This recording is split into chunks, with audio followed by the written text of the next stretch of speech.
Bien, muy buenas tardes. Agradecerles entonces a las profesoras Olga Patricia Bonilla Martínez de la Universidad Confamiliares en Colombia, a la profesora María Inés Silenzi, profesora argentina, y a Mario Covaleda de Intuitiva Consultores de aquí de Manizales en Colombia.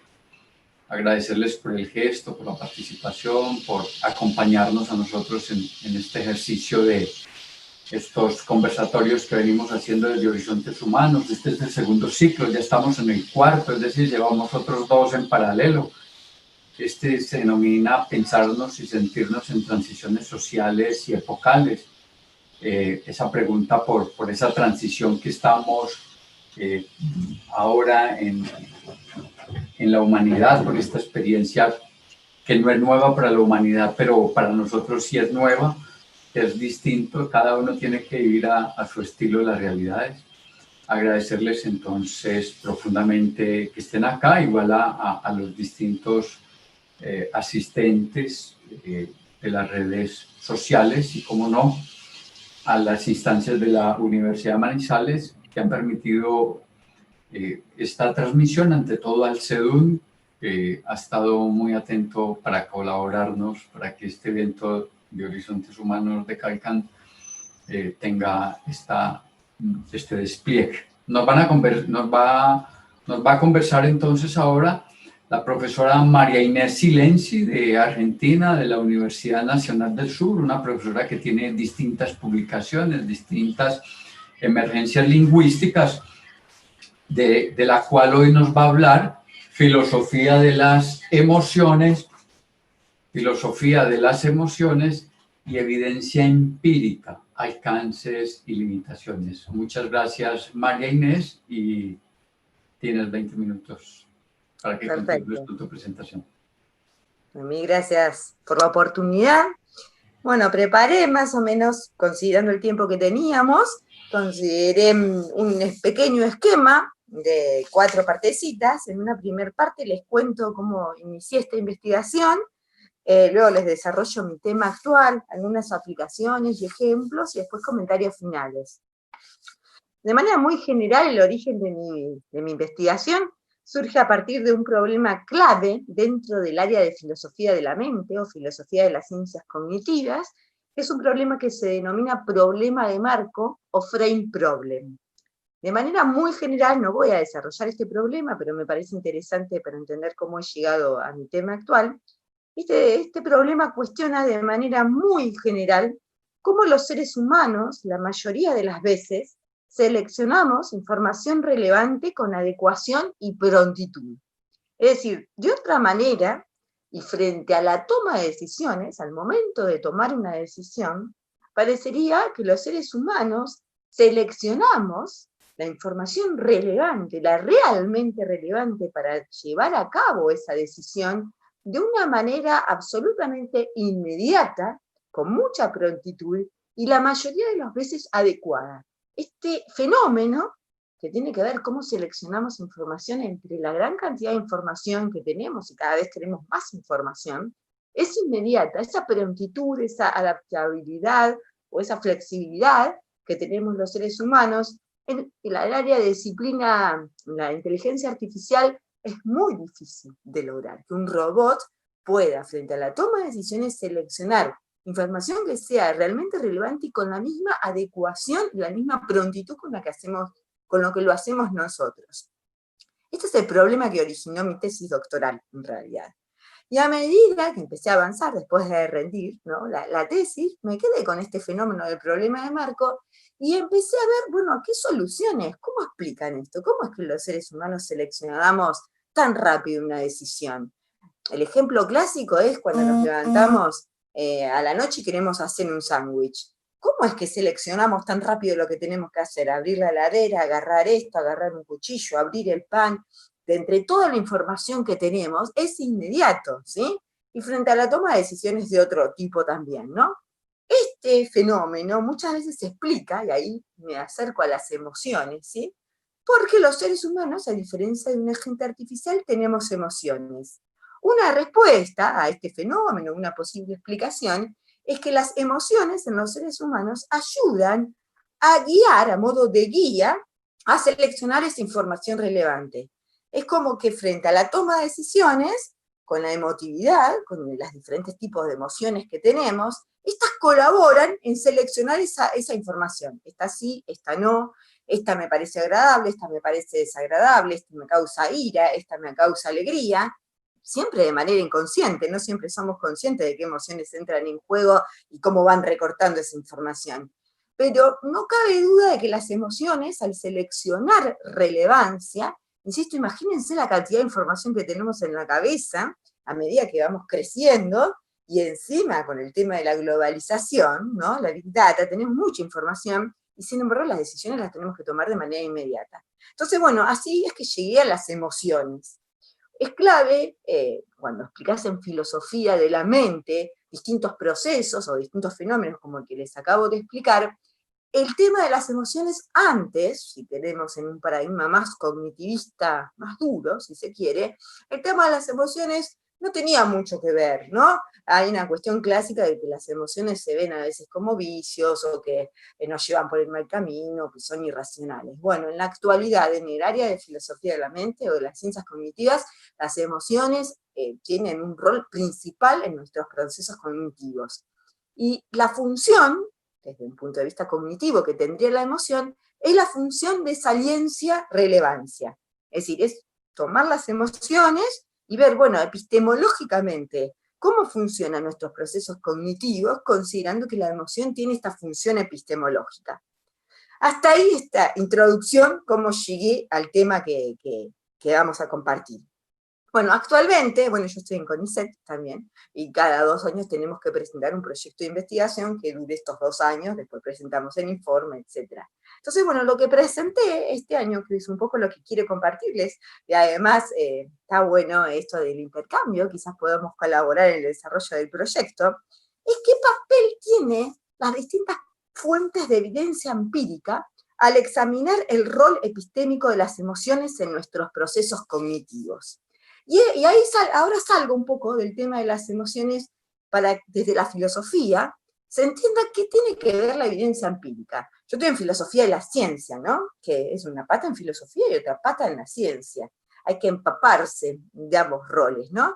Y para mí, el debate sobre el rol de la evidencia empírica atraviesa la investigación filosófica en general. Es un lugar común aceptar que es positivo proveer evidencia empírica en argumentaciones filosóficas, ya sea para apoyar o para atacar ciertas posturas, ¿sí? Posturas filosóficas, hoy por hoy, con el crecimiento, insisto, en ciencias cognitivas, hay mucha evidencia empírica que esta postura filosófica abstracta la puedo sostener, la puedo atacar, la puedo apoyar con evidencia empírica.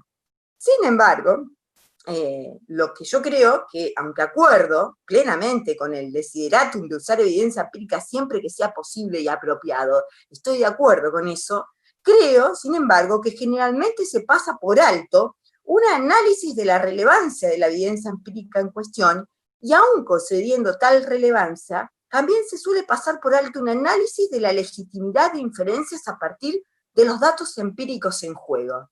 Es decir, se puede respaldar, se puede atacar, se puede apoyar con evidencia empírica, ¿sí? Con este crecimiento de las ciencias que hay, cualquier postura filosófica. El tema es que tenemos que ver la fundamentación con esa evidencia empírica. Es decir, ver hasta dónde está bien fundamentado, hasta dónde es legítimo hacer inferencias a partir de esta evidencia empírica. Entonces, metodológicamente, sostengo que es de fundamental importancia realizar dichos análisis de relevancia y de legitimidad, ya que la fundamentación de las posturas filosóficas depende crucialmente de ellos.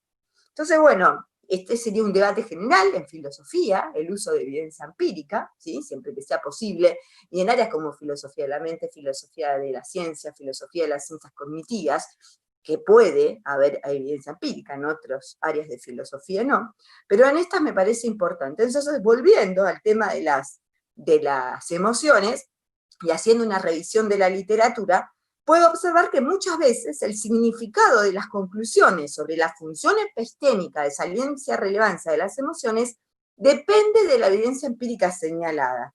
Entonces, bueno, pensando esto, buscando en la literatura, empecé a ver distintos debates alrededor de la emoción, ¿no? ¿Qué es la emoción? Es todo un tema, el concepto de emoción, cuáles son los elementos de las emociones, los modelos constructivistas de las emociones, la clasificación, qué criterios hay para clasificar. Y hay dos debates que a mí me llaman fundamentalmente la atención, que es el debate sobre emociones básicas y derivadas, es decir, esas emociones que compartimos con animales, y aquellas derivadas, la culpa, la vergüenza, son emociones propiamente humanas y se derivan, la alegría, el odio, la ira, son emociones básicas, hay toda una cuestión de teorías evolutivas sobre las emociones. Y otro debate es el debate sobre las teorías de evaluación de las emociones, ¿sí? Que de manera muy resumida, si los procesos afectivos de alto nivel se producen antes o luego de emociones de tipo perceptivas, es decir, haciendo una muy resumida clasificación, están las emociones perceptivas, que tienen que ver con la activación fisiológica, lo que te produce el sudor, la transpiración, la presión alta, viene un oso y me da miedo, una víbora, me da miedo, me produce ese miedo, y después están las teorías de tipo cognitivas, que es el juicio que yo hago, le tengo miedo al oso o a la serpiente, ¿qué está primero? Si está la cuestión de la activación fisiológica, y después vengo el juicio de que le tengo miedo porque siento todo eso, o al revés, le tengo miedo a los osos y por eso voy a los osos como si nos encontraríamos con un oso acá a la vuelta, pero bueno, si me ocurre eso, o el miedo a los osos me produce, ¿no? Y está toda la cuestión, bueno, del pánico, ¿no? Me subo a un avión, es que le tengo miedo al avión, o todo lo que me produce subir al avión me hace sentir el avión. Y eso es todo el tema de la teoría de evaluación de las emociones. Entonces, bueno, ahí empecé a hacer una revisión en la literatura y me di cuenta que aquellos autores que no, volviendo a esto que yo le decía, este resabio, ¿no? De que las emociones nos guían por el mal camino, que no tienen demasiado valor cognitivo, no tienen valor intelectual, que no ponderan demasiado, que no habría que tenerlas en cuenta, hoy en día los procesos afectivos se entiende que tienen un nivel muy importante de relevancia en cualquier campo de toma de decisiones, incluso en economía, ¿sí? No podemos dejar de lado las emociones en cualquier toma de decisiones. Y la gente, algunos autores que dudan aún de la importancia de las emociones, coinciden en que no hay evidencia empírica que lo sostenga. Entonces ahí empiezo a ver ciertas relaciones, ¿no? Quienes no defienden a las emociones con una función epistémica tampoco creen que haya evidencia empírica, pero sin embargo la hay. Entonces hay otro grupo de autores que sí sostienen que tienen distintas funciones epistémicas, pero aún con esa evidencia empírica empieza a haber distintos desacuerdos entre ellos. A ver, esa evidencia empírica puede sostener para algunos tanto que los animales comparten con nosotros emociones, como la misma evidencia empírica, el mismo experimento, si se quiere, está informando que no, que tenemos emociones derivadas. Entonces, bueno, un poco eso, en eso estoy, viendo cómo frente a la misma evidencia empírica se puede sostener distintas posturas filosóficas, o al revés, cómo pueden congeniar. Estoy jugando, por así decirlo, con lo que es filosofía experimental, que son estos experimentos con las emociones, es todo un tema. Hay un tema en el ámbito político que me parece muy interesante, que es el fenómeno de la polarización afectiva. Bueno, acá en Argentina está muy notable esta grieta, ¿sí? Entre unos y otros, y el tema de cómo las emociones tienen un rol fundamental, ¿sí? Está la polarización afectiva y la polarización ideológica. ¿Qué pasa si mi hijo se llega a casar con alguien del partido opuesto? ¿Cómo afecta eso? Y entra en el juego todas las emociones, como hay modelos explicativos, modelos predictivos. Entonces se pueden ver fenómenos en distintos ámbitos con cuestiones filosóficas, que es un poco lo que hace el filósofo, ¿no? Meterse con estas cuestiones. Y bueno, un poco para finalizar, no sé cómo voy con el tiempo, creo que el dilucidar estas cuestiones me permitiría reconsiderar, a la luz de la evidencia empírica disponible, algunos de los principales debates filosóficos alrededor de las emociones, como así también atender puentes de investigación entre distintas disciplinas. Ese también es uno de los objetivos al que, como les comenté recién, en el ámbito político y económico. Me parece que es interesante, volviendo a lo que es filosofía de la ciencia, tratar de trabajar con distintas disciplinas de manera multidisciplinaria e interdisciplinaria. Me parece que el tema del rol de las emociones en nuestros procesos cognitivos hay que prestarle mucha atención, reconsiderar el valor de las emociones, pero darle esta función epistemológica, ¿no? No al pasar, que sí, las emociones tienen un rol. Tomarlo en serio, ver la legitimidad, ver la fundamentación, ver hasta dónde el apoyo de evidencia empírica colabora o no colabora, cómo se hace uso de esa evidencia empírica, y también me abre la posibilidad de entrar en lo que es filosofía experimental, que también es un área que hay mucho debate, ¿no? Hasta dónde filosofía, todo lo que tiene que ver con hacer experimentos, ¿no? Para justamente llegar a estas conclusiones, ver qué pasa. Vuelvo al fenómeno de la polarización afectiva porque hay mucho ejemplo con eso, pero se hacen muchas encuestas, se hacen muchos experimentos para ver cómo son las emociones. Por ejemplo, le haces varias preguntas y después le decís que esa persona sobre la que estás preguntando es kirchnerista o no, por ejemplo, y ahí te cambia, empieza a cambiar, empiezan estos sesgos. Es muy interesante ver eso y me parece que son áreas en las que hay que meterse. Insisto, hay muchas áreas de la filosofía y todas son respetables, pero es un área que siempre está media debatida hasta dónde esto es filosofía, ¿no? En el sentido abstracto. Entonces, el uso de la evidencia empírica y el uso de las emociones, el rol de las emociones en la toma de decisiones, imaginémoslo en cualquier lugar, ¿sí? En el sistema educativo también, el rol de las emociones, tanto del profesor como del alumno, no podemos dejar de verlo, está ahí metido, anclado. Y esto, yo les decía, es el paradigma cognitivista, el que trata de explicar nuestra mente a modo de procesador de información como si fuéramos computadoras, input, output, caja negra, ¿sí? Explicar esta caja negra.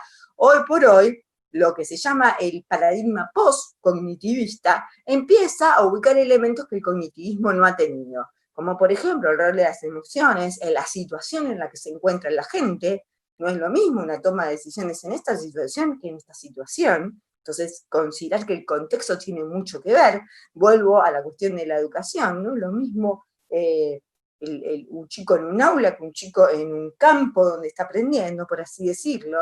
No es lo mismo estar con 30 nenes que con 20 nenes. El contexto colabora. Y hay distintas ramas, como la cognición situada, la cognición anclada, la cognición corporizada, no sé si han escuchado, pero bueno, son distintos factores, entre ellos las emociones, por eso estoy parada en el paradigma postcognitivista, que tratan de rever viejos problemas de la cognición, pero desde un nuevo punto de vista. Así que bueno, los invito, ya les digo, esto es un proyecto que estoy desarrollando, más o menos les quise contar cómo he llegado acá y lo que estoy tratando de trabajar. Y bueno, cualquier posibilidad de trabajar en conjunto sería una muy linda experiencia y desde distintas disciplinas. Así que bueno, muchas gracias por la escucha. Inés, muchas gracias. Muy amable. Luego pasamos a las preguntas. Perfecto. A continuación, Olga Patricia Bonilla Martínez, de la Universidad Confamiliares, es una profesora con distintas publicaciones y presencia en diferentes redes educativas y diferentes instancias de la educación. Olga Patricia nos va a hablar de narrativas pedagógicas, tensar los fantasmas de la escuela. Patricia, tienes la palabra y adelante. Bueno, muchas gracias Miguel Alberto González por invitarme a este escenario de Horizontes Humanos.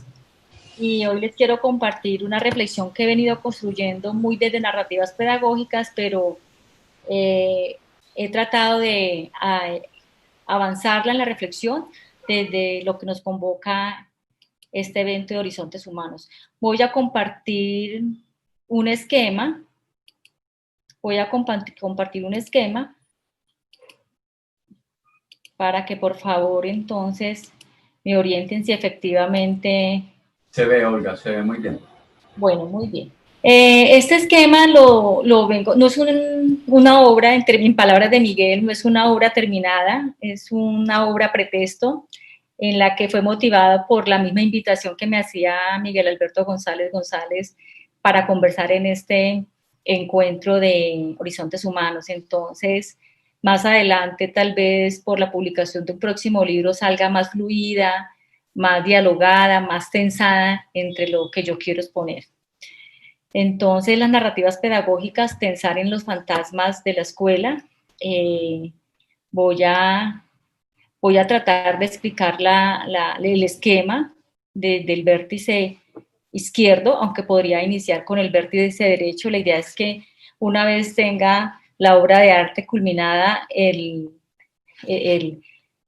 espectador la pueda leer desde cualquier vértice o cualquier ángulo. Entonces, esta ponencia se fundamenta en una manera de construir lenguajes en educación. Hablo entonces de las narrativas pedagógicas, que exigen nuevas interpretaciones y comprensiones sobre y en la escuela, desde sus escenarios, sus actores y sus relaciones pedagógicas, que se toma en cuenta el saber disciplinar y los lenguajes que utilizamos los maestros para darle sentido a las prácticas de enseñanza. En palabras de Daniel Suárez, un argentino que ha trabajado mucho narrativas, me quedó como en la memoria emocionalmente, como lo decía la doctora María Inés, me quedó impregnado emocionalmente cuando él habla que las narrativas pedagógicas implican reconocer los fenómenos sociales y educativos no como objetos o cosas, sino más bien como relaciones prácticas, en la que se concibe el sentido de transformación en nosotros los maestros. Entonces, las narrativas pedagógicas de una u otra manera permiten interpretar, comprender, pero a la vez pensar desde esas relaciones prácticas de nuestro actuar educativo. Se entreteje una triple dimensión para pensar esos fantasmas, que es la educación, las narrativas pedagógicas y las injerencias estructurales de modelos políticos y culturales. Ya pareciera que en mi esquema estas injerencias estructurales de modelos políticos y culturales en la educación empiezan a tener una fuerza importante. En esta triple dimensión, entonces, vislumbro en la educación una comprensión como la oportunidad que tenemos las personas de crecer, de impulsar nuestras capacidades y los valores para ser más y mejor. Y en las narrativas pedagógicas, ¿sí?, un medio de experiencia vital tejida desde los relatos en contextos pedagógicos, que advierte cómo el mundo físico se edita con el lenguaje, se crea, inclusive hasta origina formas de renombrar lo ya nombrado.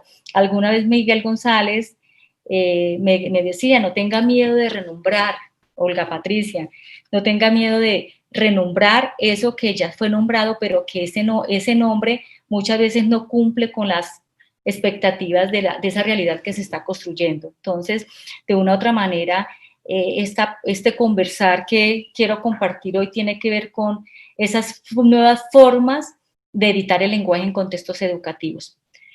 El propósito como fuerza vital en las narrativas pedagógicas es movilizar desde la emoción y la imaginación, ¿sí?, la construcción de nuevos textos a partir de la propia experiencia educativa que se lleva a cabo en situaciones de índole institucional, social, geográfico e históricamente situados en un mundo escolar. Para ello, entonces, yo tengo un pretexto importante que he venido construyendo con un grupo de maestros de la región en hacer sistematización de experiencias educativas, ¿no?, o pedagógicas, en que la construcción individual y colectiva de relatos pedagógicos por parte de nosotros los maestros, estudiantes y investigadores se convierten en un texto vital de enunciación del discurso y de la acción. Entonces los relatos empiezan a ser una fuerza importante, vital, para poder encontrar en las narrativas pedagógicas una manera de transformación de nosotros los maestros. Siendo así, las nuevas formas de nombrar que emergen y hoy desde una manera, y en este caso desde la investigación educativa, yo he venido tratando de comprender que a la educación viene siendo una manera, una forma, una perspectiva de hacer investigación en educación, ¿sí? Pero específicamente desde la investigación narrativa, y la digo con pretensiones de análisis hermenéutico, ¿sí? Esto me permite a mí construir un trayecto, lo decía mi anterior compañera de conversación en este escenario. Esto implica involucrar, ¿cierto?, una base empírica desde la indagación, la acción y la pedagogía que me permita llegar a comprensiones y con ello la transformación, ¿sí? En el que se forjan contextos democráticos en el saber pedagógico y que le otorga representación a las propias voces para dar sentido a las prácticas. En ese sentido, entonces, yo voy a compartir inicialmente 3 tensiones: certezas y modelos en la formación, tiempos distintos, cosas iguales, siempre lo hemos hecho así, las narrativas pedagógicas, un giro en la educación, ¿sí? Cada una de ellas han sido tensadas por la lógica de la indagación, imperantes por décadas en la educación, y que se vinculan a la administración, predicción y control de los modelos dominantes legitimados y validados en la enseñanza, para informar y reproducir las prácticas pedagógicas y de gestión educativa que muchas veces vuelven tímidas las voces de los maestros y de los estudiantes en escenarios de la práctica escolar. Voy a arriesgarme a conversar desde estas 3 tensiones, aunque las estoy estructurando para hacer la publicación más adelante, porque siento que esta invitación que me hace Miguel en este encuentro me motivó a seguir escribiendo, pero haciendo una fuerza importante en cómo las narrativas pedagógicas visibilizan la voz del maestro, de los estudiantes, del investigador, porque hacen parte de su formación también como sujetos políticos. Entonces voy a compartir un poco sobre certezas y modelos en la formación. Parto aquí de la crítica a una postura que puede resultar paradójica. Hablamos de formación, pero a la vez hablamos de un modelo. Lo más curioso es que se trata de un modelo cierto, seguro, estable, en donde se privilegian las posturas que reivindican la existencia de un orden del mundo. Hablamos de una historia, de unos principios, de un método, como si fuera válida para todos y para siempre. Esa tendencia genera la multiplicación de muchos dualismos en educación. Se me ocurren algunos como reprimir, liberar, formar, informar, normal, anormal, bueno, malo, verdadero, falso, cualitativo, cuantitativo, bueno, entre otros. Referentes que orientan las reflexiones sobre formación integral en procesos educativos y que enmascaran en muchas ocasiones el significado del concepto de formación que algunas instituciones exponemos en nuestras misiones, porque se sobrepone la búsqueda de algún acuerdo para cumplir con algún asunto, alguna tarea o algún pendiente en la gestión educativa. En ese sentido, entonces, la formación no es moldeamiento o dar forma, ni es instrucción ni capacitación. Es un concepto suficientemente abarcador porque la formación humana no necesita de tales adjetivos. Antes, más bien, la van especializando y la delimitan. Si viéramos en este esquema, y al menos en esta parte del esquema donde yo hablo de certezas y modelos en la formación, imaginémonos que esto es un río, ¿sí? Claro que el esquema está muy rígido porque tiene las líneas muy firmes y muy demarcadas y muy rectas, pero imaginémonos que esto es un río, ¿cierto? Con las condiciones características de cualquier río, de cualquier lugar del mundo. Entonces, los conceptos como instrucción y capacitación irían en orillas opuestas al río, irían acá, pero siguen la misma dirección del fluir del río, es decir, que la formación estaría aquí, en el otro lado, de lo particular, de lo inmediato, de lo instrumental, de lo parcial y de lo medible, que es necesario superar semejante oposición porque son aspectos que parcializan la formación, pero si ubicamos la pasión y la imaginación en el mismo lado de la formación, pareciera que el fluir, ¿cierto?, y el transcurrir del río tuviera efectos importantes en eso que se llama formación. Ello implicaría que la comunidad educativa estaría inmersa en creaciones, por lo tanto será posible permitir que sea una historia individual la que determine la búsqueda y la autoconstrucción de los que hacen parte de dicha comunidad. De esa manera, entonces, seríamos nosotros los responsables de los tiempos, de los aprendizajes, o sea, de nuestras vidas. Entonces, diría yo que cuando hablamos de formación, y lo diría yo reforzado con autores que ya hace rato han venido estudiando el tema de la formación, ¿no? el hombre no nace, sino que se hace, y es reforzado por un autor que alguna vez yo tuve la oportunidad de estudiar cuando hacía mi tesis doctoral con Rodolfo Mondolfo, y él exponía algunos conceptos fuertes de Heráclito en el que exponía que el hombre es un ente a que le corresponde desenvolver su ser entre posibilidades diversas y aparentemente encontradas y contrapuestas. El requerimiento entonces de la existencia del ser humano es formarse e integrarse, iniciando por el distanciamiento con lo inmediato y natural, llevándose hacia lo general y lo universal, porque hoy más que nunca el desafío está en construir nuevas utopías, donde prime el hombre como ser pensante, capaz de ser autor y protagonista de su propia historia. Siendo así, la formación no encadena, sino que desencadena, y a través de tejidos de sentido y significados compartidos. Nombro mucho a Miguel hoy, porque mientras que yo trataba de estructurar este esquema, me acordaba de muchas conversaciones que teníamos y me acompañaba a tener ese giro cognitivo sobre y en las narrativas. Y Miguel Alberto González, más o menos en el 2018, en un espacio académico en que coincidimos, él exponía cómo somos seres sensibles, aprendientes y enseñantes, con capacidad de mover barreras que permitan el surgimiento de comunidades que piensen su realidad. Con ese aprendizaje yo lo complemento en el sentido de que somos seres políticos abiertos a nuestras posibilidades. Tal vez en ese momento hubo más disertación conceptual, pero en mí quedó impregnado emocionalmente esa manera de la formación o esa manera de comprender la formación como seres sensibles, aprendientes y enseñantes. Por lo tanto, la función educativa significa poner al servicio de las personas todos los recursos para apoyar el desarrollo de las cualidades humanas. En ese sentido, entonces, cuando hablamos de formación, decimos que la educación es compleja, es integral.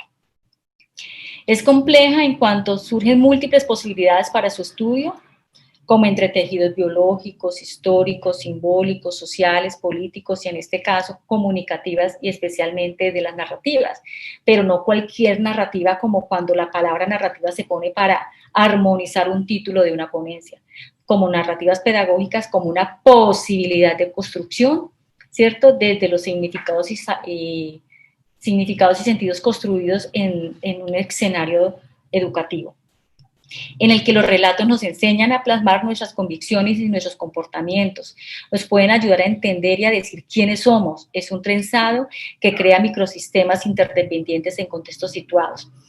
En este caso, y desde la gestión educativa como un pretexto para visibilizar algunos fantasmas y algunas maneras de tensarla desde las narrativas pedagógicas, con la fuerza de profundizar y dar cuenta de la historia y del rol de los actores protagonistas de la educación. Igualmente, la educación, como es compleja, es integral, ya que cada sistema educativo tiene posibilidad de afectar a los demás, proceso que se da de manera simultánea, formando nuevas relaciones emergentes, consideradas a partir de discursos técnicos. En la educación aparecen discursos técnicos que han sido importantes en el desarrollo mismo de la educación, ¿no? Como la gerencia, como el gobierno, la gobernabilidad y la gestión educativa, que estos van a tensar más aún cuando lleguemos a otro fantasma que siempre ha estado en la educación.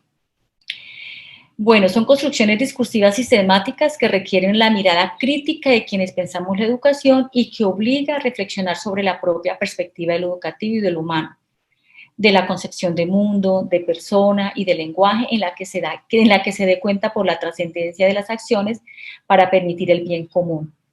Es lanzarse en una práctica de ir aprendiendo, reaprendiendo y creando y recreando. En algunos de los textos que maneja Riquet, que habla de la conciencia práctica, en que las dimensiones personales y subjetivas, biográficas de la vida social tienden a expresarse y a cobrar sentido a través de los relatos, en la misma medida en que el tiempo humano se articula de modo narrativo en su ser y hacer, es decir, en lenguaje y acción. Bueno, decir tensión en esta primera certezas y modelos de la formación es decir educación. La educación es tensión en sí misma, ya que lo que tensiona es qué se enseña, quién lo enseña, cómo se enseña, para quién se enseña, entre otros. Bueno, la segunda tensión que yo expongo acá, es tiempos distintos, cosas iguales, siempre lo hemos hecho así, que enfatiza que en la misión de toda institución educativa ofrecen dos extensiones interdependientes, o sea, son dos extensiones que se dialogan por sus relaciones de lenguaje y acción, en la que se evidencian, en la que no se evidencia por lo general las mismas características cuando hablamos de los discursos en las disciplinas especializadas. Son extensiones que una tiene que ver con la comunidad educativa conformada por los actores que se piensan y piensan su hacer desde la educación, y la otra extensión tiene que ver con la institución, que es la estructura, es la organización en sí. Entonces, aquí ya con estas dos extensiones va a emerger una tensión fuerte que fuerza unos fantasmas, al menos para mí, porque son las construcciones que yo vengo haciendo y cómo cuando estoy dentro de las instituciones como docente, empiezo a validar eso que alguna vez fue identificado por otros que hacen también investigación. Entonces, lo que se entreteje entre las extensiones se caracterizan por la formación humana en beneficio de la sociedad para aportar el sentido de la comprensión del ser y de la persona en relación con cada uno de los miembros de su comunidad. Entonces, yo me apoyo en el arte de tejer, con entretejidos, cadena, desencadena y palotes para poder explicar cómo hay esa tensión. Acudí a alguien que quiero mucho para poder entender cómo se teje, y en ese tejer pude incorporarlo a este discurso que estoy compartiendo con ustedes. Entonces, yo siempre he pensado que son léxicos que sutilmente se incorporan para poder explicar conceptos que están a veces muy planos, y que se vuelven más fluidos cuando se armonizan con ciertas metáforas de la vida cotidiana. Entonces, resalto el uso de los palotes, que son los armadores, en este caso las injerencias estructurales de los modelos políticos y estructurales, que los tengo acá y están en color naranja, perdón, en color morado, porque ya empiezan a tener una tensión en esos discursos institucionales, y que de una u otra manera las narrativas pedagógicas, cuando son para transformar el pensar y fortalecer el sujeto político que hay en cada uno de nosotros como maestros, empieza a tener ciertas fricciones. Entonces hablaríamos del gobierno, la gobernabilidad y la gestión educativa. Entonces, el gobierno tiene que ver con la organización, ¿sí? Hace mención de las estructuras y el investimiento de las personas en la toma de decisiones que facilitan la realización de la misión.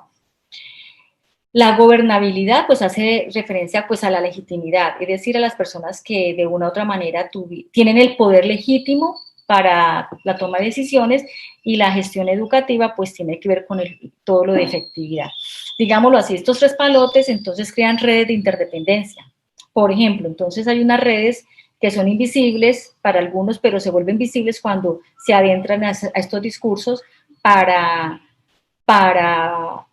vivir el análisis del discurso, y Miguel trabaja un tema muy lindo sobre los discursos del poder. Entonces, cuando estos tres palotes entran en juego, ¿cierto? Y se tiene internamente el gobierno, la gobernabilidad y la gestión educativa, podríamos decir lo siguiente.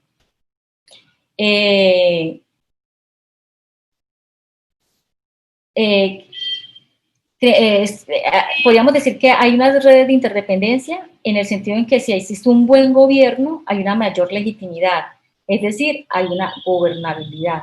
Entonces hay unas redes de sentido y significados del lenguaje en la que de una u otra manera empieza a imperar y a evidenciarse en la gestión educativa. Por consiguiente, cuando no hay gobernabilidad, el gobierno es frágil, y a un gobierno frágil la gestión educativa tendrá serias dificultades. Entonces, predominando en la atención del pensar como una inspección y vigilancia, como asuntos jurídicos, como sistemas de auditoría y control interno, entre otros discursos técnicos que generan fricción en ese actuar y pensar en la educación.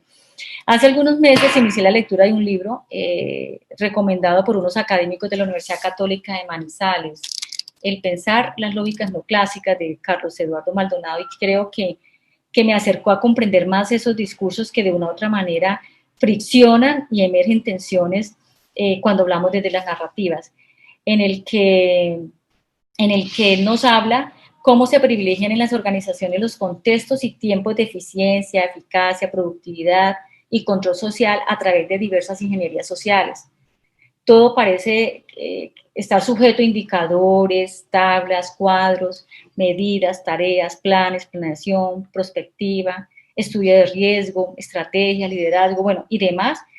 Y él lo dice de una mejor manera, indicadores escalafanes. Entonces, ahí queda muerta la condición de formación que es develada por los documentos institucionales. Bueno, y la tercera y última son las narrativas pedagógicas, en la que pongo en contacto una relación de interdependencia con las narrativas en sí, como el acto de tejer y develar el concepto de formación vivido en contextos situados educativos, es decir, el de persona, en nuestra capacidad de ser por sí mismo, seres en relación con los demás, con la naturaleza, con la trascendencia, que implica una manera de vivir, la existencia y de construir historia. Bueno, la reflexión de narrativas pedagógicas queda abierta, porque la idea es que la narrativa pedagógica permita un anterior y un final para todo proceso educativo en el que el protagonista sea el hombre y la mujer en sus múltiples dimensiones. Les dejo sus puntos suspensivos para que avancemos luego en narrativas pedagógicas como esa manera de tensar los fantasmas de la escuela. Muchas gracias por tu presentación, por darnos a conocer tus apuestas académicas de distinto orden. Perfecto. Sí, ya lo hiciste, ya está perfecto. Nos acompaña entonces en esta siguiente intervención Mario Covaleda Balcero, de Intuitiva Consultores. Mario nos va a conversar un rato sobre ontología de las emociones. Gracias, Mario, y adelante. Muy buenas tardes para todos. Para mí es un privilegio conversar el día de hoy acerca de este tema que resulta apasionante, como es el tema de la ontología de las emociones. Estamos en este ciclo de conversatorio internacional, pensarnos y sentirnos en transiciones epocales. Fundamental que la invitación, la provocación emerge en pensar y sentir. Y este lugar del sentir lo vamos a recoger profundamente cuando entramos al mundo de la ontología de la emoción, de las emociones. René Descartes dijo, pienso, luego existo.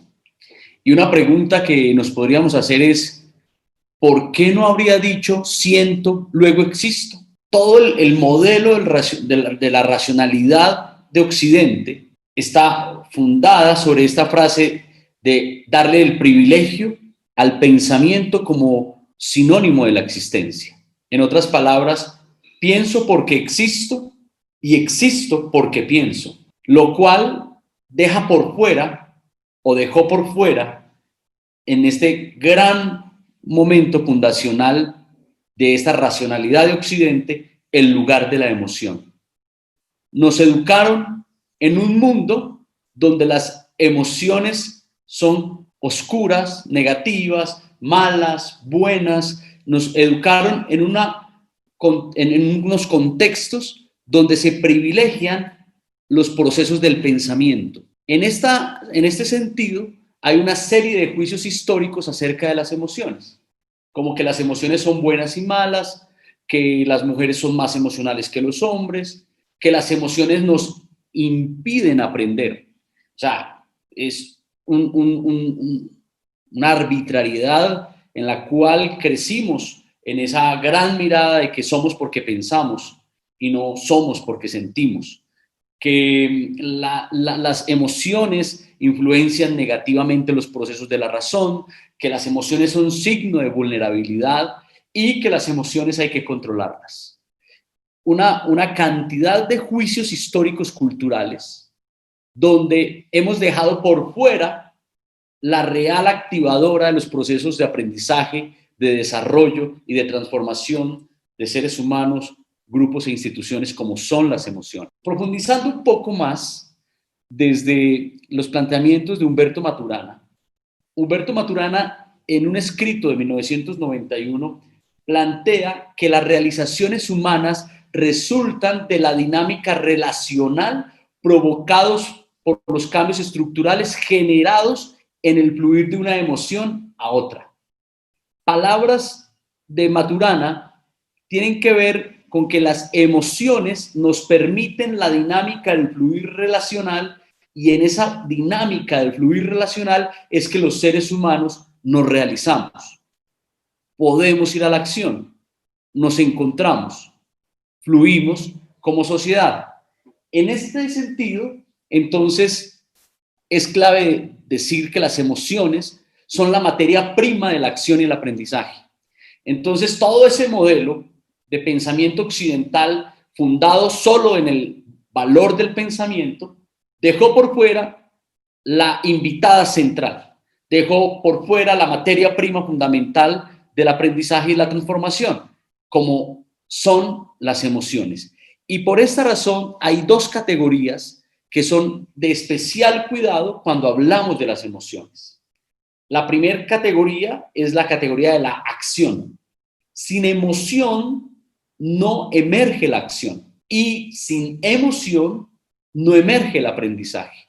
En otras palabras, sin emociones no emergen las acciones de aprendizaje. Por esto es fundamental reivindicar en la educación, en las organizaciones, en nuestra sociedad, el poder que tienen las emociones para permitirnos transformarnos como seres humanos en continuo devenir.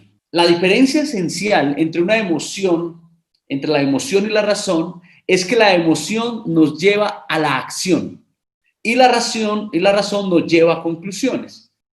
Vivimos en un mundo con exceso de conclusiones, con exceso de racionalidades técnicas, con exceso de explicaciones acerca de lo que nos acontece. Y cuando las emociones empiezan a emerger, habitualmente los desenlaces no son muy positivos, porque no hemos sido educados o no fuimos educados, culturalmente hablando en Occidente, para vivir en medio de las emociones, con las emociones, a través de las emociones. Y de hecho, una pregunta muy habitual en los seminarios y en los espacios de formación es: ¿cómo se controlan las emociones? Pregunta que siempre veo desafortunada y triste, porque emerge de la lógica de la emoción como un contaminante, de la emoción como algo de lo cual debo protegerme, de lo cual debo alejarme, a lo cual debo darle un efecto neutro. Y esa lógica de pensamiento, esa postura existencial, ha hecho estragos en las organizaciones. Todavía es común en escuchar organizaciones donde le dicen a un colaborador: deje sus problemas fuera de la organización, no traiga sus emociones aquí. Una fracturación de lo humano, desconociendo la profunda base emocional que nos contiene. Y por esto es trascendental hablar de lo ontológico. De lo ontológico, más allá de la palabra onto, que permite darle aparición al ser, sino que la matriz que emerge en lo ontológico es una matriz interpretativa sobre formas de estar siendo en el mundo. Las emociones, como materia prima para la acción y el aprendizaje, nos permiten manifestar la potencialidad del individuo en los procesos de aprendizaje y de enseñanza. Las emociones nos permiten manifestar las posibilidades. Las emociones nos permiten movilizarnos a territorios de aprendizaje. En esta lógica de lo que plantea Maturana, también tenemos planteamientos de Echeverría del año 2003, desde toda la mirada de la ontología del lenguaje, donde Echeverría plantea que no sabemos lo que somos capaces de ser ni en qué nos podemos transformar. Y en este mismo contexto plantea que nuestro ser es indeterminado en un espacio abierto que apunta hacia el futuro. Por ello, si las emociones definen el espacio de acciones a realizar, entonces las mismas constituyen un aspecto de relevancia para facilitar los aprendizajes en educación, en el sentido que las emociones gratas permitirán la realización de acciones favorables para el aprendizaje y las emociones negativas obviamente no lo permitirán. Es así como llegamos a plantear que las emociones son predisposiciones para la acción. La emoción define la acción. Sin emoción no hay acción. La emoción se define en la emergencia del hecho que la activa y la emoción faculta la aparición de la acción. Por esta razón, podemos ir a una nueva categoría lingüística que vengo planteando desde hace algún tiempo, y son las hemorrealidades. Cómo las emociones configuran las realidades. Cómo la emoción, el emocionar, los estados de ánimo o estados emocionales permiten la configuración de realidades institucionales, de realidades familiares, de realidades de individuos. Y por esto hay una propuesta, y es profundizarnos en lo que implica el aprendizaje emocional. Así bien todo el paradigma de la racionalidad de Occidente está fundada en darle total valor al pensamiento, estamos en buena hora de reivindicar las emociones e introducirnos en el mundo del aprendizaje emocional con una provocación hacia habitar y deshabitar emociones y estados emocionales, que en otras palabras sería habitar y deshabitar posibilidades de ser, posibilidades de actuar, posibilidades de aprender. Susana Bloch, investigadora chilena de todo el tema de las emociones, con su obra de tesis doctoral, El Alba Emoting, plantea que mejorar la conciencia de lo que pasa con nuestras emociones y poder reconocer en los otros y así ser mejores gerentes de nuestras acciones, no para controlar ni manipular, sino para comunicarnos mejor y ser más felices. Esa conciencia de lo que pasa con nuestras emociones es ese darse cuenta sobre el mundo de las emociones, es esa percatación sobre la emoción, es esa comprensión que la emoción es un camino al aprendizaje, es un camino a la evolución, es un camino a la transformación y no algo de lo cual debo deshacerme, que me avergüenza, que me anula o que me quita potencia en la lógica que ya vengo explicando de la racionalidad clásica de Occidente. Por esto, es fundamental decir que las emociones son posibilidades y las posibilidades emergen de las emociones. ¿Y hacia dónde debemos mirar cuando hablamos de emociones y posibilidades?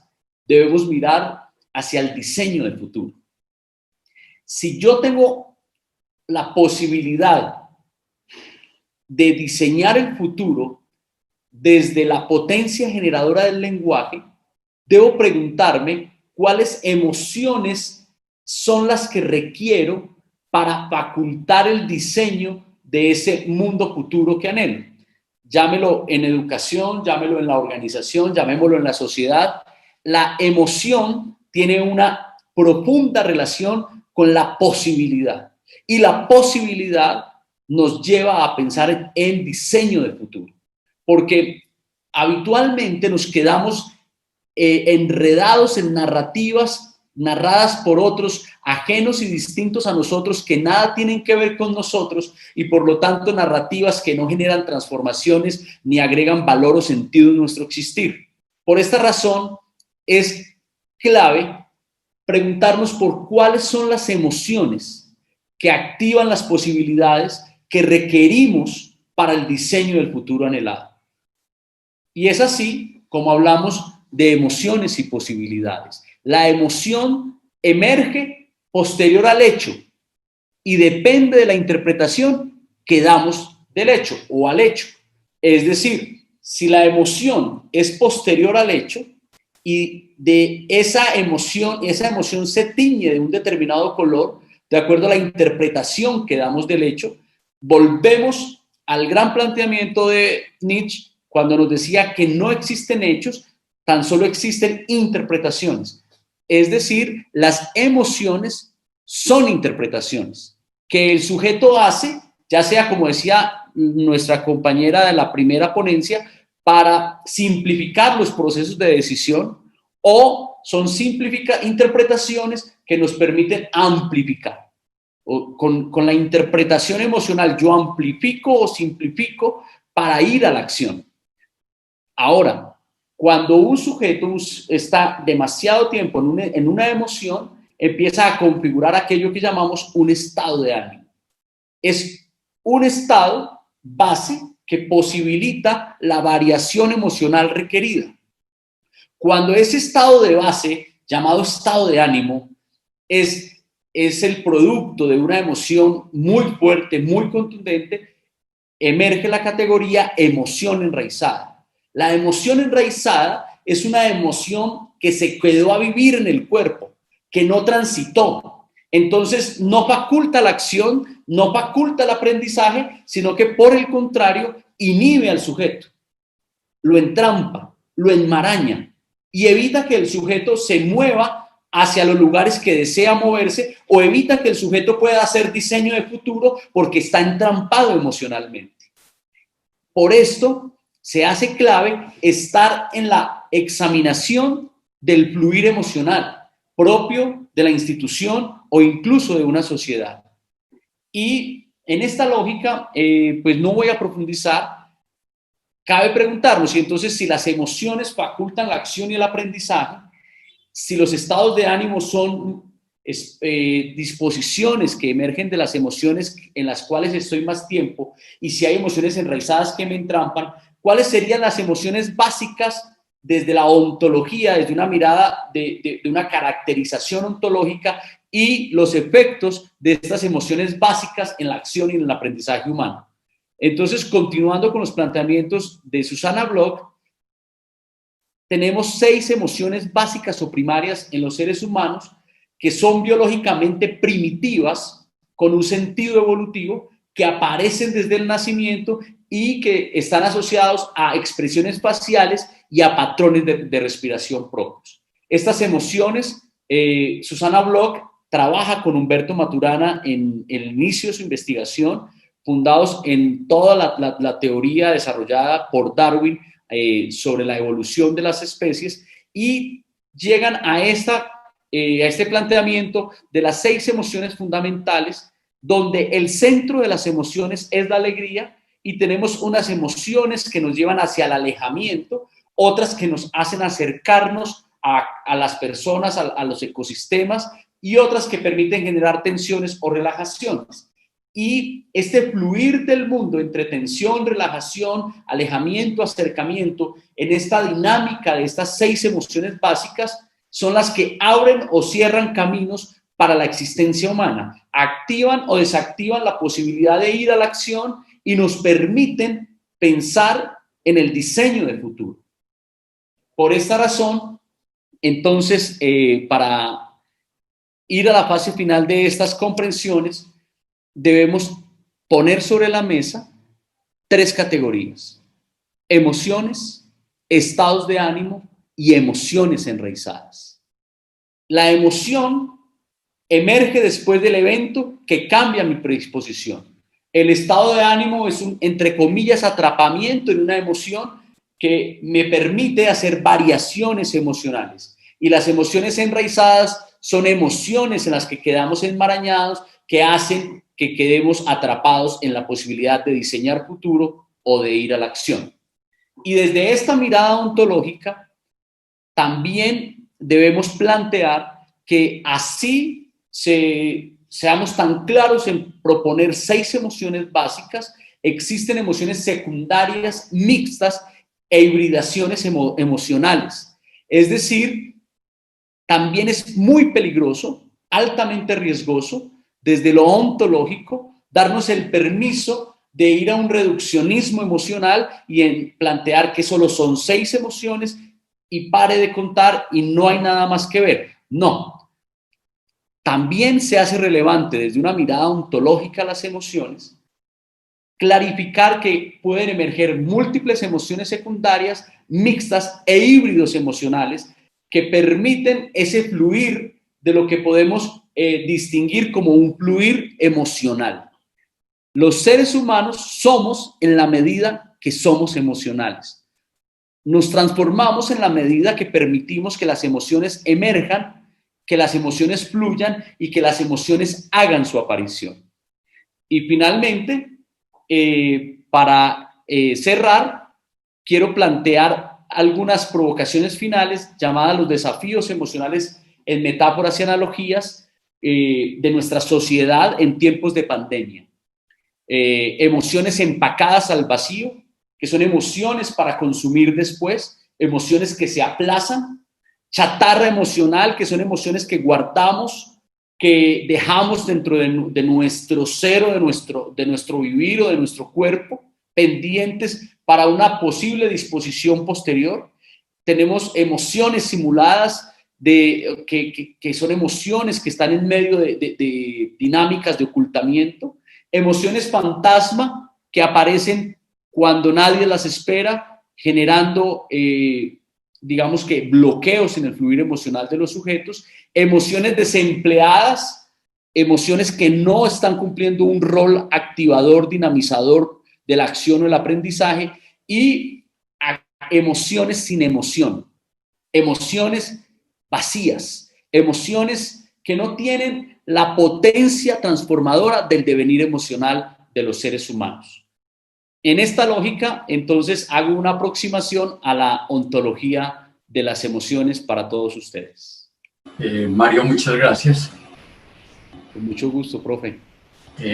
Bueno, María Inés y Olga, ya podemos activar las cámaras. Bien, agradecerles. Ha sido 3 conversaciones que de alguna manera las hilan o las tejen, la pregunta por las emociones, por ese sujeto que hace unos 20 o 30 años viene explorando algunos pensadores en distintos lugares del mundo. Bueno, ¿cómo nos hemos sentido? ¿Qué nos ha ocurrido emocionalmente a nosotros hoy? Que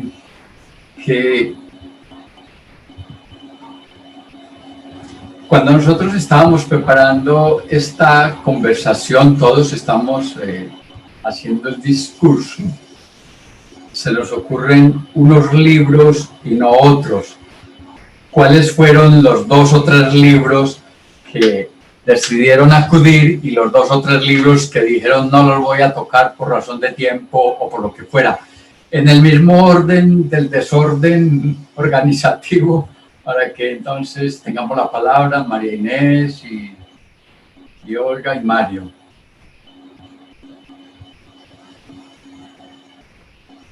No te escucho, María Inés, tienes que activar el micrófono. Yo en realidad usé de manera general los handbooks de filosofía de la emoción, los cuales están orientados hacia evidencia empírica, justamente. Entonces usé algunos de Oxford, usé algunos de estos libros bien manuales, digamos, como para presentar. O sea, utilicé los introductorios y me quedaron algunos más particulares. ¿Cuál fue ese autor que te rondó, que tú decías, estoy como atrás de este autor o autora, o no lo hubo? Sí, siempre estoy atrás de uno. Se llama Dylan Evans. No sé si por ahí Mario quizás por el tema lo ubica. Es un autor que trabaja en Londres, de hecho iba a venir acá a Argentina, estuvo medio complicado, pero bueno, trabaja temas muy, muy parecidos y sí, es uno de los autores que más estoy siguiendo. ¿Y cuál dijiste? No lo puedo tratar, que lo quisiera tratar. Dylan Evans. No, ¿y cuál autor dijiste? Yo hubiese querido tratarlo aquí, este autor, pero finalmente no tuve tiempo. Por eso, este autor me hubiese gustado de verlo de manera más particular, lo que pasa es que, bueno, utilicé autores más generales. Vale. Olga. El micrófono, Olga.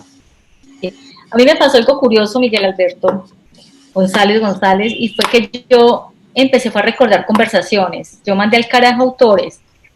¿Sí? Y yo dije, bueno, ¿cómo no voy a nombrar algunos autores? Pero como que no me sentía bien nombrando cosas en las que yo ya venía construyendo. Entonces recordé conversaciones con maestros que han venido siendo parte fundamental desde hace 8 años en este tema de narrativas pedagógicas. Te recordé mucho a ti en las conversaciones que teníamos en otros escenarios académicos, de verdad. Y ya después llegaron los autores, yo decía, ¿cómo refuerzo alguna idea? Pero no quise volver al libro en sí. Sí, no quise volver al libro en sí. Recordé tal vez a Donald Schoen, que ha sido un autor que ha trabajado mucho la práctica, la transformación reflexiva de la práctica.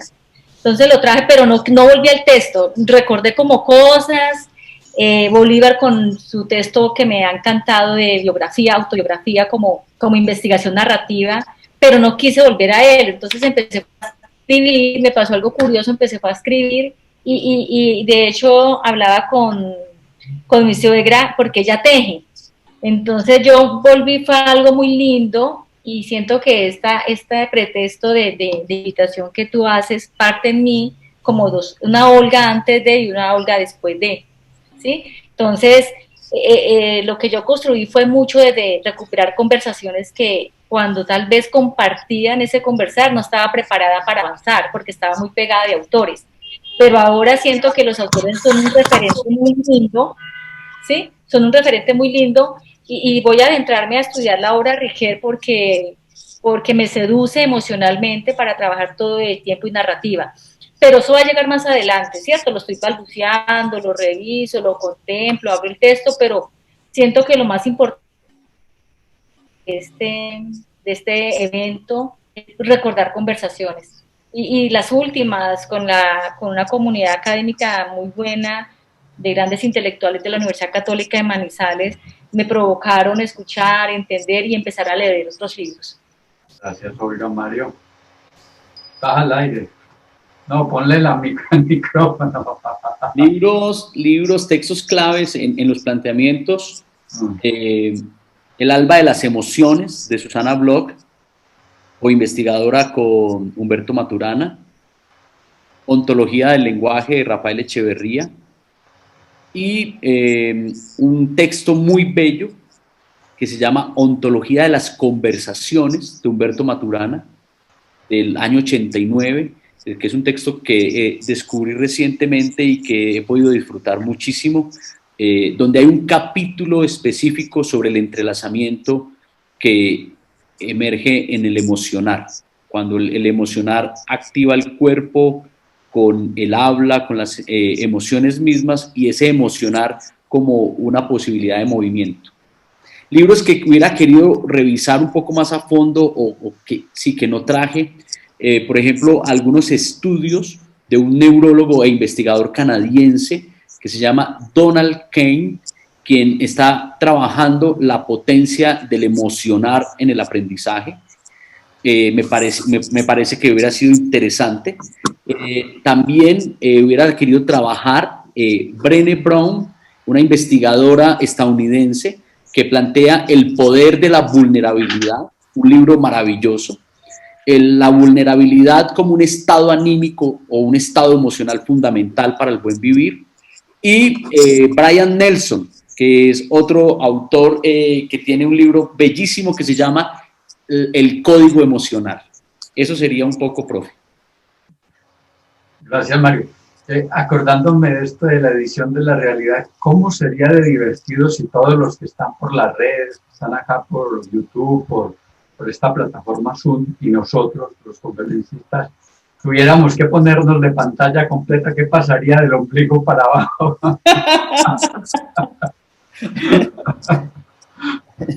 ¿Qué ocurriría con nosotros? Bueno, hay un poeta argentino fantástico, Roberto Juarros. Él es un poeta del 25 que muere en el 95, y les voy a leer tal vez el primer párrafo, y de ahí viene la pregunta, el primer párrafo de su poema. Si uno no es igual a su despertar, si el despertar lo excede o es menor que uno, ¿quién ocupa la diferencia? Y más adelante dice, y si uno no es igual tampoco a su dormir, ¿a dónde se queda su costado despierto? ¿O qué otra cosa se duerme con uno? Y si uno no es igual a uno, para concluir que a veces igual es menos. Voy con la pregunta. Si uno no es igual a sus emociones y si sus emociones lo exceden, ¿quién ocupa esa diferencia? Claro, me apoyo en un poeta de toda la historia. Esa pregunta a mí no me iba a llegar así de genialidad. Es una pregunta complicada, pero para que la juguemos, porque estamos en el mundo de las emociones y bueno, y si uno no es igual a sus emociones y sus emociones lo exceden, ¿quién ocupa esa diferencia? Bueno, mi querida María Inés, le tocó siempre iniciar. ¿Usted sugeriría que cambiáramos el orden porque siempre te toca iniciar? No, igual estaba pensando. O hagámoslo como en los programas de televisión, sugiera quién empieza con la respuesta. No hay problema. No, se me ocurre que tiene que ver. Hermoso el poema que leíste. No, bueno, es una maravilla, sí. No, impresionante. Es hasta dónde, ¿no? Por ahí, bueno, toco otro tema, que por ahí no lo toqué, que son las distintas fuentes de evidencia empírica de las emociones. Cuando uno mide las emociones. Primero, ¿se pueden medir las emociones? ¿Es posible medirlas? ¿Con qué criterio las medís? Y a su vez podés medir de distintas fuentes, ¿no? Si te metes un aparatito y ver en el cerebro, bueno, a ver, tu nivel de alegría, por así llamarlo, tu nivel de miedo, y después podés ver tu comportamiento, que quizás es contradictorio o no a eso que se está midiendo neurológicamente. Perdón, y después tus palabras, que capaz que decís algo que sentís que no sentís, que acá está y al final, ¿qué es lo que estás sintiendo? ¿Tu cerebro, tu comportamiento, tu lenguaje? ¿Qué pasa cuando hay contradicción entre las distintas fuentes, no? Por eso también es todo un tema si se pueden medir las emociones. Y a su vez, en distintas situaciones. Ver la misma, a mí me gusta mucho el tema de las emociones ficticias con las obras de arte, las películas. Hoy me produce esto y mañana me produce otra cosa. Esta variabilidad, ¿no? de las emociones. Y en tu poema pensaba hasta dónde, ¿no? ¿Hasta dónde? ¿Quién ocupa esa diferencia? Olga, ponga una cosa que se llama audio. Dele por ahí, ¿quieren alguna esquina? Ya. Bueno, Miguel, estaba tratando. ¿Qué preguntas tan sensibles? Bueno, mentira. Ese espacio que ocupa... No digan la verdad, qué preguntas tan aburridoras. ¿Por qué no hará unas preguntas más dignas, no es cierto? No, esa está muy linda porque lo pone a pensar uno diferente. Yo pienso que el lugar que ocupa esa diferencia es ese yo que se empieza a construir con retazos, ¿cierto? Semántico de los otros, ¿sí? Porque todavía no se puede identificar, no puede verse esa igualdad entre entre la emoción y la acción, ¿sí? Entonces pareciera que hay una brecha, esa brecha en que es construida por esos retazos. ¿Cuándo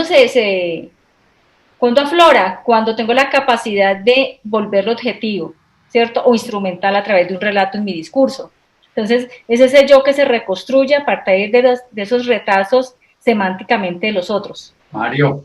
Lo que yo creo que está en esa mitad, cuando soy igual o cuando mis emociones son más grandes, tiene que ver con la fragilidad de lo humano. Porque hay una gran trampa en el tema de las emociones y es comprarla el tiquete a la perfección, a la impecabilidad, a la coherencia.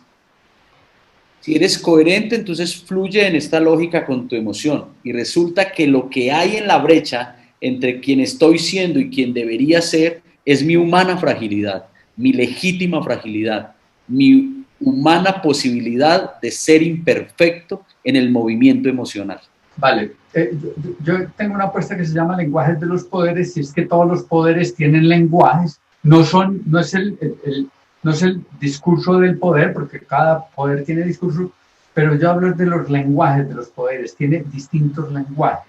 Y después del siglo de 1990, 1980, en América Latina se ha hecho un esfuerzo enorme por andar por el mundo de las emociones y a veces hemos caído en nuestros autores livianos de aquí de Brasil, de México, los Walter Rizzo y otra cantidad de autores que te dan un poco de formulismos que no resuelven nada, pero que cuando tú terminas de leer el libro, o a veces llora o a veces sales muy feliz, pero quedas ahí y explotan y autoexplotan ese mundo emocional.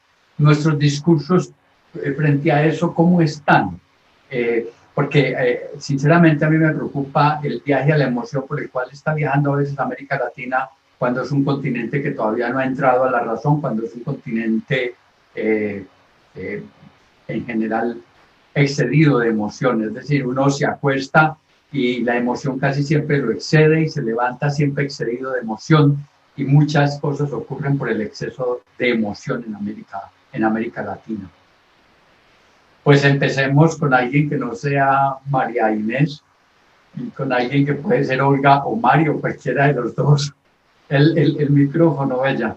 Bueno, el discurso de las emociones, yo siento que como está en mí, hoy yo lo siento que está entrando a un terreno muy incierto, porque otrora tenía un discurso fijo, lineal, estático, donde parecía que mi manera de escribir me daba seguridades, ¿cierto? Y de un año y más este 2020, encuentro que esas maneras de construir lenguajes, ¿sí? Tienen que ver con lo que mis compañeros lo han profundizado más sobre ese componente de la emoción y la construcción de texto, de ser autor y protagonista de mi propio acto, de mi propia escena. Entonces, si tú me preguntas cómo está esa construcción de discurso y emocional, diría que me estoy adentrando en unos terrenos donde no hay certezas, ¿sí? Donde no hay certezas porque el construir con el otro implica que no hay una única manera de hacerlo, ¿sí? Hay andamiajes, hay apoyos, pero no hay un único modelo para construir el cómo está el discurso en Olga. Entonces, por eso, para mí, cuando tú haces la primera pregunta, yo fue en crisis porque se me vinieron a mí, fueron conversaciones que siento que fueron más válidas para construir cómo va el discurso de Olga. Gracias. ¿Sí? Mario. Con relación a esa pregunta, despregúntela.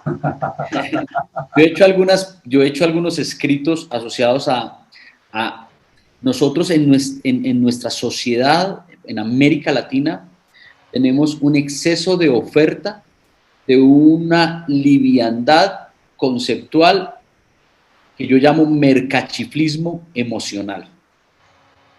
Lo complejo del asunto es que ese mercachiflismo sobre el mundo de las emociones es impresionantemente taquillero, vende muchísimo, y vende, no solo hablo del dinero o de la compra, la transacción, sino que vende en términos de la apertura social que hay hacia esos planteamientos de tanta liviandad. A mí me preocupa y me ocupa como, digamos, investigador y como persona que está en el medio del acompañamiento a organizaciones, a instituciones, generar la duda.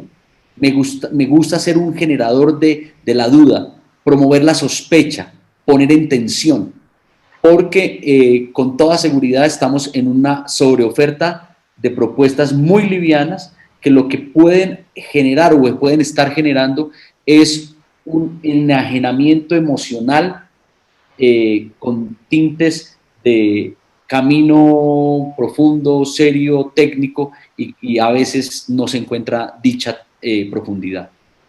Y esto obedece a algo que nos dijo María Inés, que no es la palabra.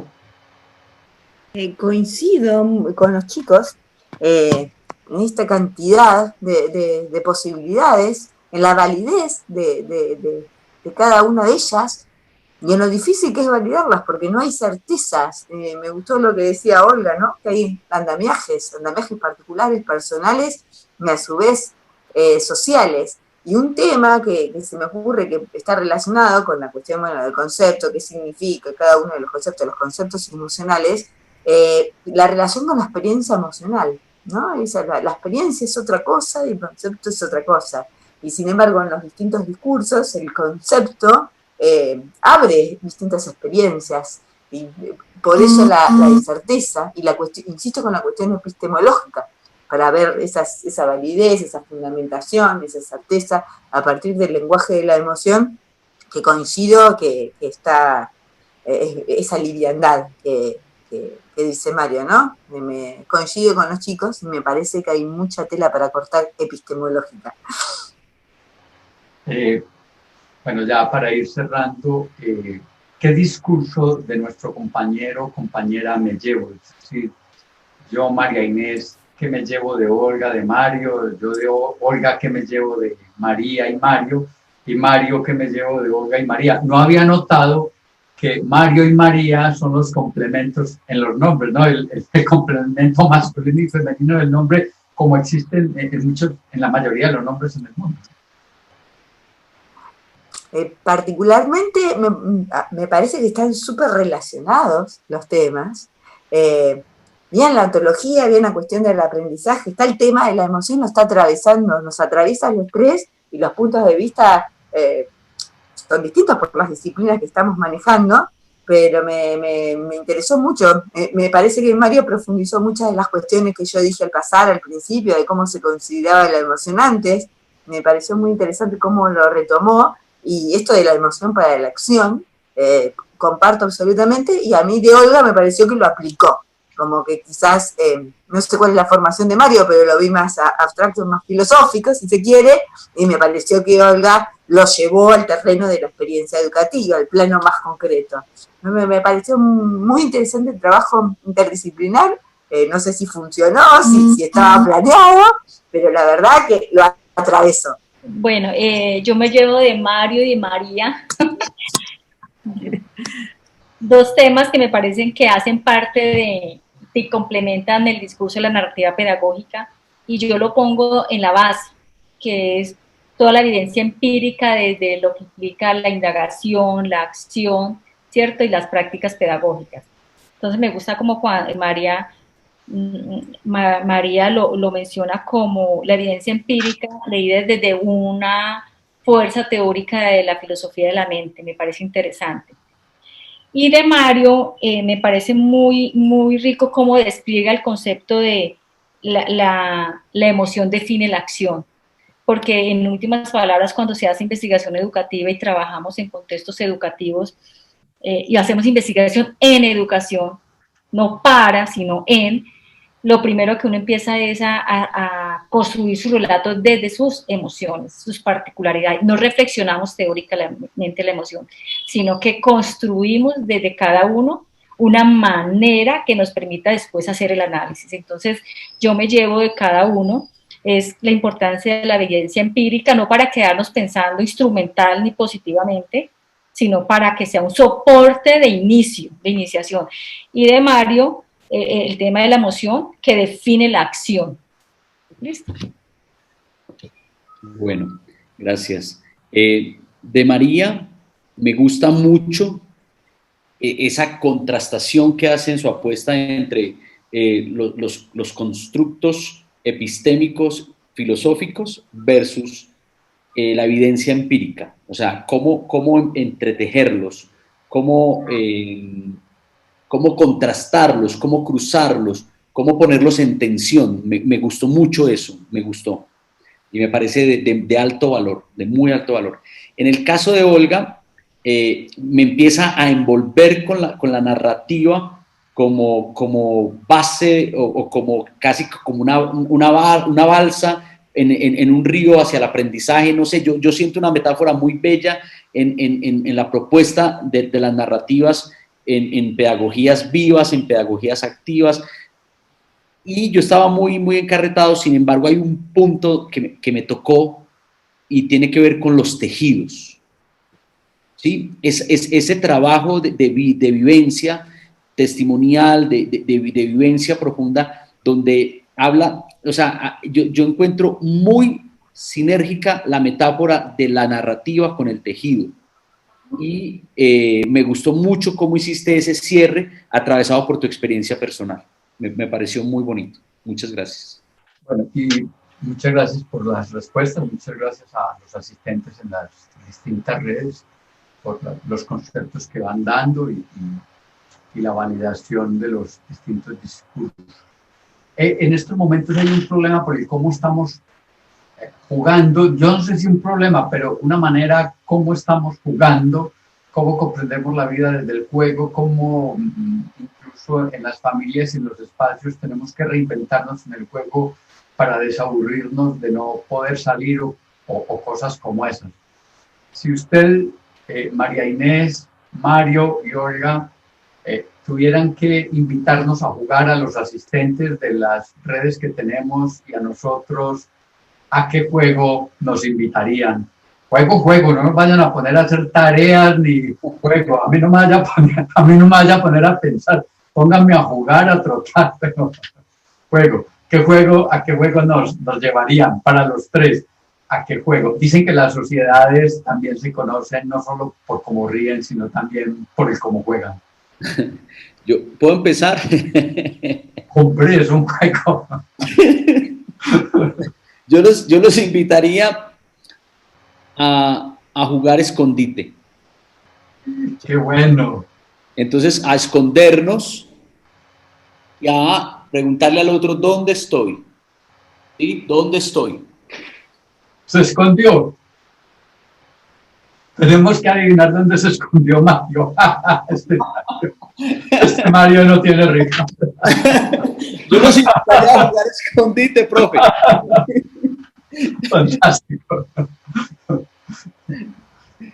Qué bueno era que a nosotros nos tocó los mayores, no sé si María Inés lo sepa, pero nosotros los que tenemos 50 y algo de años nos tocaba jugar el escondite y la ilusión era que nos pudiésemos esconder con alguna chica. Casi nunca coincidía porque la mayoría eran hombres y nos teníamos que esconder entre hombres. La ilusión masculina, no sé cuál era la femenina. Bueno, con mi hija he redescubierto el juego.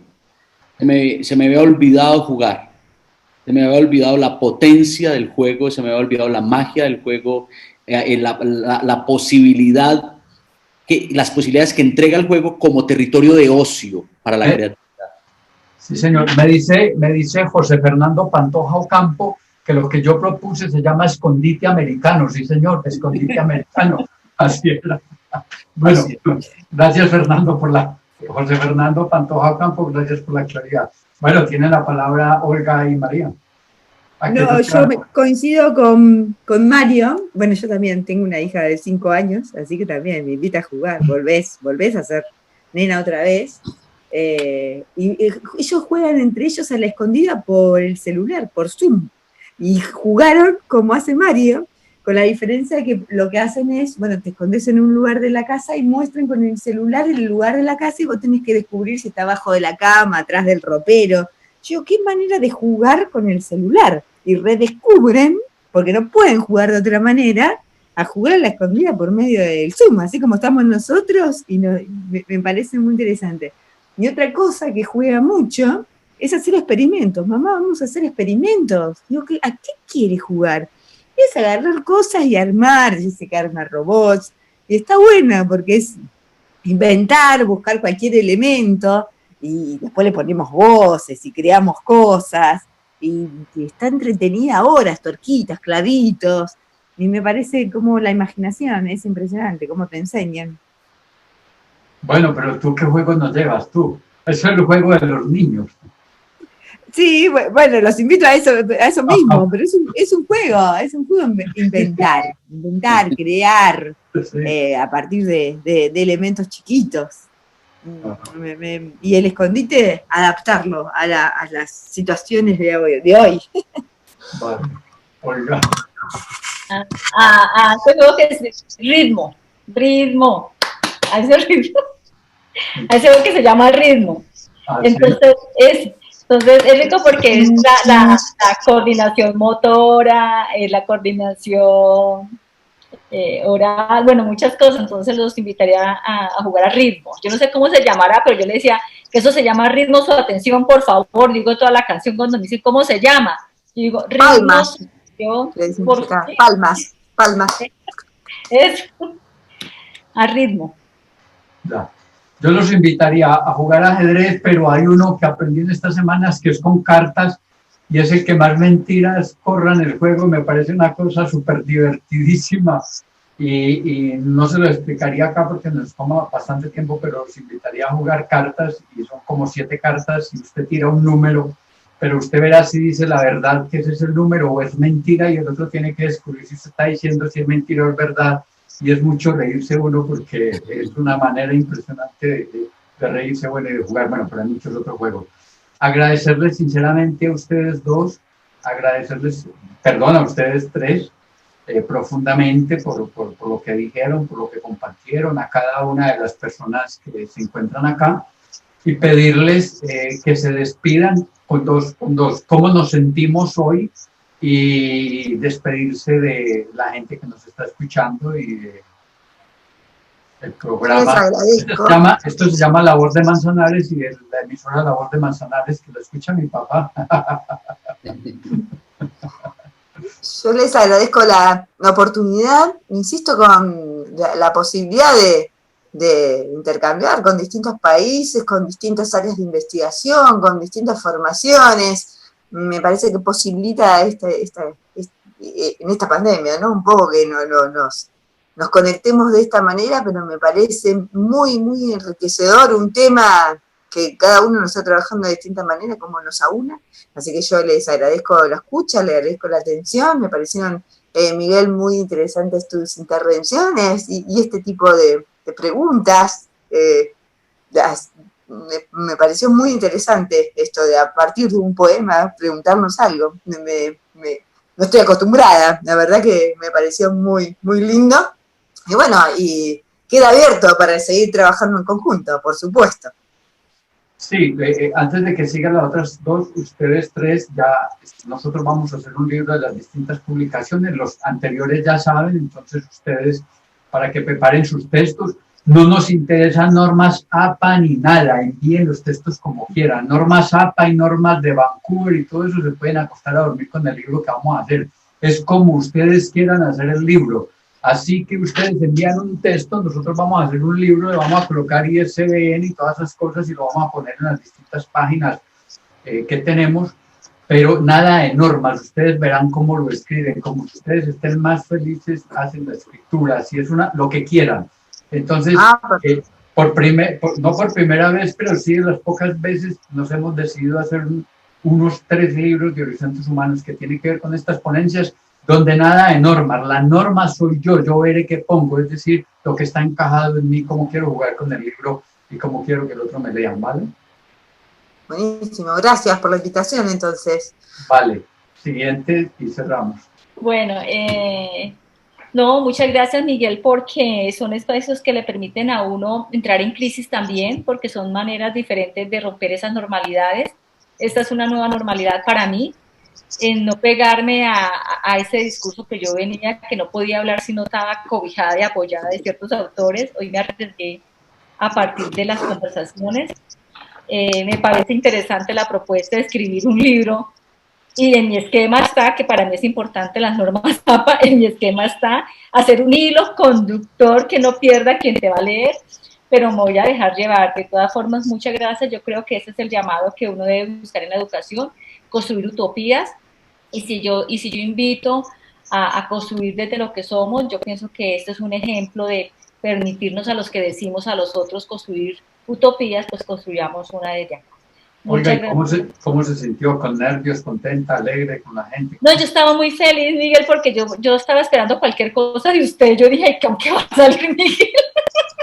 Entonces yo estaba esperando, yo dije, no sé con qué va a salir. Entonces, pues, me dejé llevar, me quise dejar sorprender, muy feliz, muy contenta de este espacio. Entonces, pues, estaba preparada para unas preguntas, pero usted me rompió el guión, como todo lo suyo, rompe el guión, entonces, pues, me dejé llevar con confianza.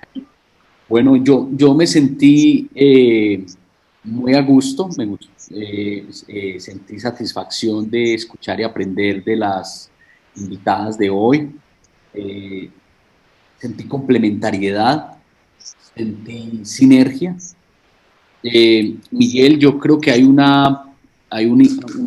juego sensible que hace que tus preguntas sean tan poderosas, una sensibilidad en un fuego y un fuego en una sensibilidad especial, que también permite que todos los que estamos aquí podamos ver nuevas posibilidades.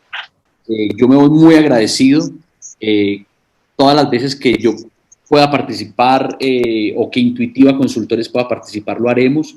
Es para nosotros un honor, un privilegio acompañar estos espacios de construcción académica en América Latina, desde América Latina, con la sensibilidad a flor de piel para el mejor vivir y el buen vivir de la sociedad. Yo creo que es muy valioso. Gracias, Mario, gracias, Olga, gracias, María. Y entonces nosotros estamos haciendo una serie de conversatorios, después los vamos a buscar para otros, con otras personas distintas se van a encontrar, pero muy, muy alegre de estar con ustedes y seguir jugando a pensar esta América Latina en las direcciones. Que tengan una muy feliz tarde ustedes, los que participaron en las distintas redes, y nos vemos. Un abrazo a todos. Abrazos María, abrazos Olga, Miguel, todos. Igualmente.